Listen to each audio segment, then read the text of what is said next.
பல்லடம் அருகே கல்குவாரி குட்டையில் துணி துவைக்க சென்ற தாய் மற்றும் 2 மகள்கள் உட்பட 3 பேர் நீரில் மூழ்கி உயிரிழந்தனர்.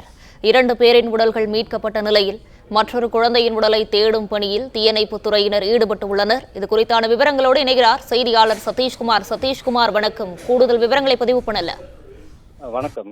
திருப்பூர் மாவட்டம் பல்லடம் அருகே 63 வேலம்பாளையம்ல வாசிங் நகர் பகுதியில் வசித்து வருவர் ராஜா.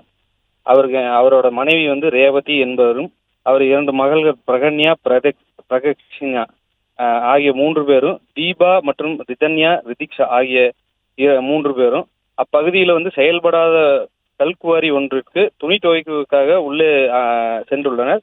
அந்த பாறைக்குழியில் துணி துவைப்பதற்கு சென்றுள்ள போது அப்போது பிரகன்யாவும் பிரகனீஷாவும் தவறி விழுந்ததாகவும் அந்த கல்குவாரியில 2 குழந்தையை எதிர்பார்க்காம ரிதன்யா மூழ்கி கண்ட மற்ற அவர்களை காப்பாற்ற உள்ளே குதித்துள்ளனர். அவர்கள் அலறும் சத்தல் கேட்டு அருகில் இருந்த கார்த்தி மற்றும் ரவி ஆகியோர் இருவரும் தீபா, ரித்திகா மற்றும் ரிதன்யா ஆகியோரை உயிரோடு காப்பாற்றினர். தகவலறிந்து வந்த சம்பவ இடத்திற்கு விரைந்து வந்த மங்களம் காவல்துறையினர் மற்றும் பல்லடம் காவல் தீயணைப்பு துறை வீரர்கள் உயிரிழந்தவர்களின் உடல்களை மீட்டு பிரேத பரிசோதனைக்காக திருப்பூர் அரசு மருத்துவமனைக்கு அனுப்பி வைத்தனர்.